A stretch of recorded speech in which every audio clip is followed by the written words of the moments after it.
adopted Decision 884, declaring 2025 as the Year of Justice for Africans and People of African Descent through reparations. Reparations for the transatlantic slave trade, colonialism, and apartheid were designated as a flagship priority of our union. In line with that decision, I was entrusted with the mandate to serve as African Union Champion for Reparations. This is not merely a title, it's a solemn obligation to pursue truth, recognition, and justice for our ancestors and for generations yet unborn. At the 80th session of the United Nations General Assembly in September 2025, I announced that Ghana would lead the effort to table a resolution declaring slavery and the transatlantic slave trade as the gravest crime against humanity. That commitment marked the beginning of a structured diplomatic and legal process. I directed the Minister of Foreign Affairs to establish a high-level committee to coordinate consultations, refine the legal framework, and prepare a draft text consistent with international law and diplomatic practice. Today, I'm pleased to report significant progress. The initiative is firmly grounded in international law. Slavery is prohibited under international law as a peremptory norm, a jus cogens principle from which no derogation is permitted. The resolution builds upon this legal foundation and rests on three pillars. First is historical accuracy, second is legal defensibility, and third is continental and diaspora alignment. We've ensured that the text of this resolution reflects rigorous scholarship, moral clarity, and diplomatic credibility. Ghana has undertaken extensive consultations to strengthen the resolution. We've engaged with the ECOWAS, we've engaged with UNESCO, the Global Group of Experts on Reparations, the Pan-African Lawyers Union, academic institutions, the African Union Committee of Experts on Reparations, and the African Union Legal Experts Reference Group. We hosted the inaugural joint meeting of the African Union Committee of Experts on Reparations and the African Union Legal Experts Reference Group in Accra earlier this month to further refine the text of the resolution. We also began engagement with the diaspora at the Ghana Diaspora Summit held in December last year. This has been inclusive, deliberate, and consultative. Following expert consultations, the title has been refined to read Declaration, and I quote, Declaration of the Trafficking in Enslaved Africans and Racialized Chattel Enslavement of Africans as the Gravest Crime Against Humanity. This language is precise. It recognizes the systematic trafficking of millions of Africans, the racialized and institutionalized nature of chattel enslavement, the unprecedented scale and enduring consequences of these crimes. Precision in language strengthens precision in justice. At the recent African Union Summit, the Executive Council recommended the endorsement of this resolution. I'm pleased to inform you that the Assembly of Heads of State and Government adopted that decision by consensus at this 39th Ordinary Session. This gives Ghana a clear and unified continental mandate. Our next major engagement will be at the 50th regular meeting of CARICOM later this month. The Caribbean and Africa share a deeply intertwined history, and their support will be pivotal to the tabling of this resolution. Beginning 20th February 2026, Ghana will conduct intensive diplomatic engagements in New York with CARICOM, the Non-Aligned Movement, the Group of 77 in China, the European Union, and other regional groupings. Informal consultations on the draft text are expected to take place between 23rd February and 12th March 2026. Our objective is simple: to build a broad consensus behind this resolution. The initiative is not directed at any nation. it is directed towards truth, recognition, and reconciliation. On 24th March, Ghana will host a high-level side event at the United Nations, followed by a wreath-laying ceremony at the African Burial Ground National Museum in New York. And on 25th March 2026, the International Day of Remembrance of the Victims of Slavery and the Transatlantic Slave Trade, Ghana, together with co-sponsors and with the endorsement of the African Union, will formally table the resolution before the General Assembly. Let me emphasize, the General Assembly. I think there was a mistake when the chairman said the Security Council. It's the General Assembly. The date is intentional because it connects memory with action. We call upon all member states to support and co-sponsor this resolution. The adoption of this resolution will not erase history, but it will acknowledge it. The trafficking in enslaved Africans and racialized chattel enslavement were foundational crimes that have shaped the modern world, and their consequences continue to manifest in structural inequality, racial discrimination, and economic disparity. Recognition is not about division, it is about moral courage. Adoption of the resolution will not be the end. Following the adoption, Ghana will continue engagement with the United Nations Secretary General, the African Union Commission, relevant UN bodies, and interested member states. This is about a sustained dialogue on reparatory justice and healing. Distinguished ladies and gentlemen, this initiative presents us a historic opportunity, an opportunity to affirm the truth of our history, an opportunity to recognize the gravest injustice in human history, an opportunity to lay a stronger foundation for genuine reconciliation and equality. While the past cannot be undone, it can be acknowledged, and acknowledgement is the first step towards justice.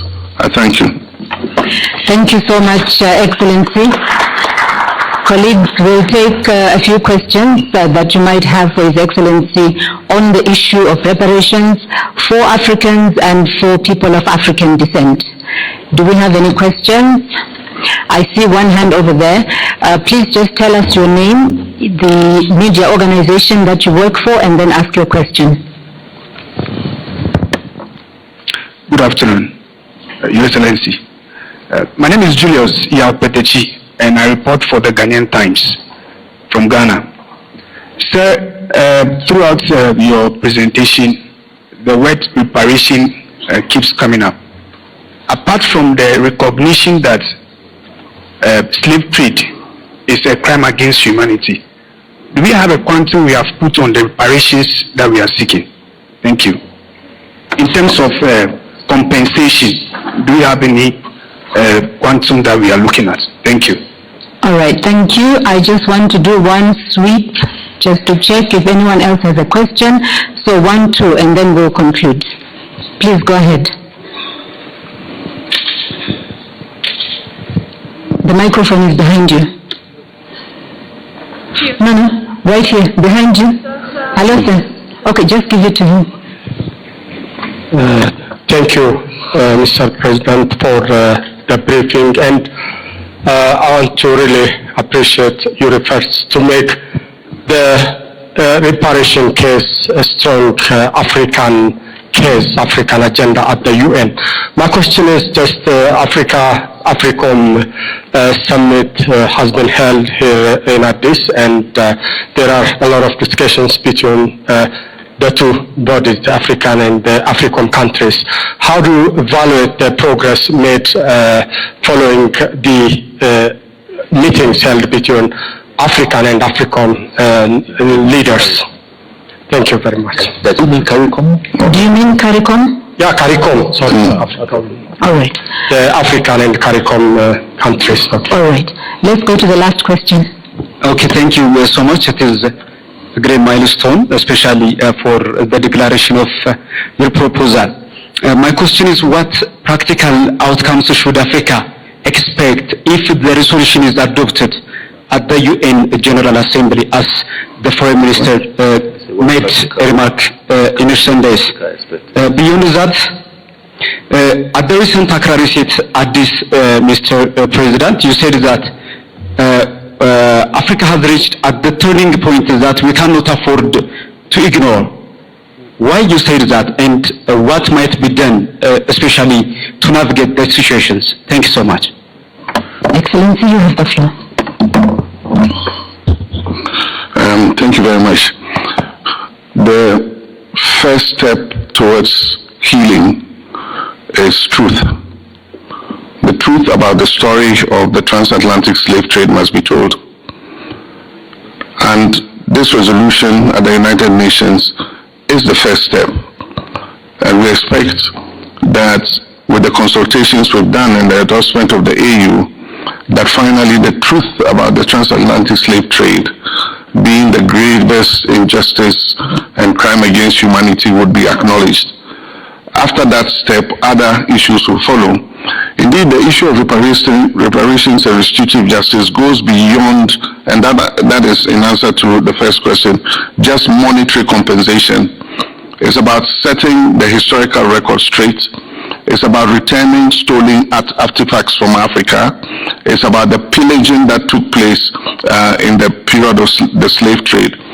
Issues about quantum are still being researched, and I don't think that a lump sum of money is going to be taken and distributed to countries. We'll get to that point and we'll discuss that when the time comes. But for now, our aim is to put the resolution on the floor, let the world acknowledge that this happened, and that there's been, in recent memory or in world history, no more grave injustice against humanity than the slave trade. 12 million people were transported, forcibly taken and transported across the Atlantic. The number of people who died in the mid-sea, the Middle Passage, is estimated at about 2 million people, either people who jumped off ships and they prefer to die than to go and live in slavery, or people who were too ill or were sick and were tossed overboard to be eaten by sharks and all that. And so that historical record must be set straight. And like I said, it's a whole a movement, it's a whole story. And once we table this, we will move to the next stage of it. And so it's not about quantum for now, but there are people who have done research on what the value of the human displacement was. There are people who have done that research, but our resolution has nothing to do with quantum for now. We'll cross that bridge when we get there. We have engaged CARICOM effectively, and I believe that I can say with confidence that today Africa and CARICOM are speaking with one voice. Indeed, the CARICOM 50th CARICOM Summit, as I said in my statement, is about to take place before the end of this month. And this issue of reparations and restitutive justice is going to be something on the agenda of that CARICOM meeting. But I can tell you that we've held adequate consultations with the leaders of the CARICOM nations, with the institutions in the CARICOM nations, and we're speaking with one voice on this matter.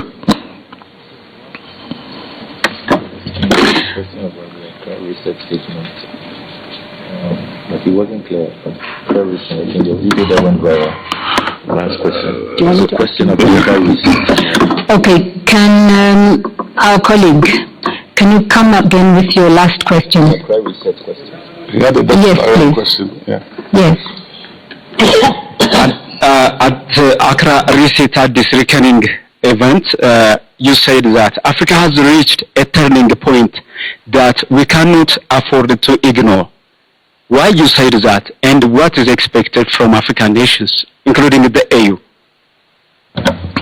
Thank you very much. I think you're referring to the issue of the Health Sovereignty Conference we held in Accra, which gave birth to the whole movement of Accra Reset.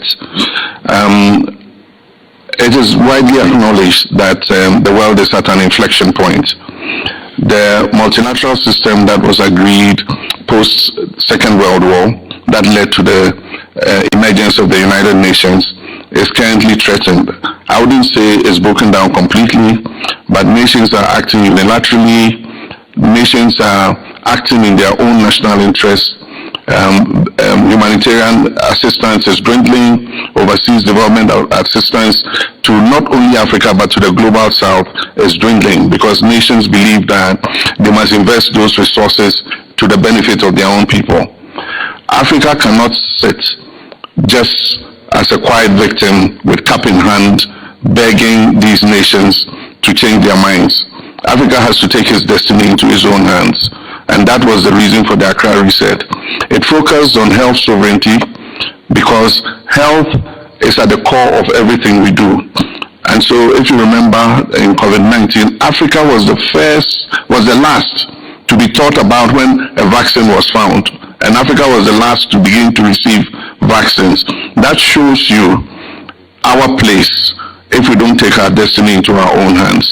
And so it was first about how we could structure things so that Africa could begin to speak with one voice, prioritize and act collectively in the interest of our people in terms of healthcare. But the Accra Reset goes beyond just healthcare. It goes into other areas, talks about the global economic order, the breaking down of the global economic order, what new system will replace it, and what will Africa's role be in that new system. It talks about value addition to areas in which we have a comparative advantage, our mineral ores, our critical minerals, rare earths, and all that. Bringing value addition home so that we can create opportunities for our young people to be able to stay at home and work and not risk their lives crossing the Sahara Desert and the Mediterranean Sea to go look for opportunities in Europe.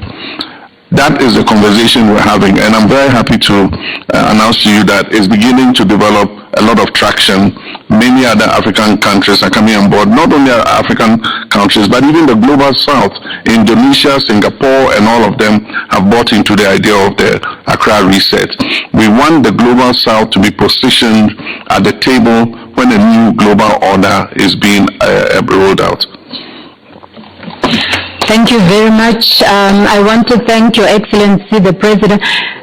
Our briefing has come to an end. Excellency, do you have a minute to take an extra question? Okay. Gender sensitive, so because it's a woman, I have to allow it. I'm Angela Harding. I'm a lawyer from Sierra Leone. My question is, do the resolutions anticipate litigation in international courts or regional courts as part of its implementation? Litigation, international courts. Does it anticipate litigation, international courts? What are you ready for? Well, I think that we want to forge a broad consensus behind the idea of reparations and restitutive justice. But we don't rule out anything. But I don't think that that is the way to go at this stage. For now, I believe that we can forge a broad consensus. Even the countries that were involved in slavery acknowledge that it was a crime against humanity. A lot of them acknowledge the misery it caused to Africa. A lot of them acknowledge, the pain it caused to victims of slavery. We need to, as a world, accept that history and have it recorded on the biggest platform that the world has, which is the UN General Assembly, to accept that this is our description of slavery. Thank you. Thank you very much, Excellency. Colleagues, I thank you very much for your attendance, your interest, and the questions that you have asked. Thank you again. We look forward to the next press briefing by Commissioner of Political Affairs, Peace and Security.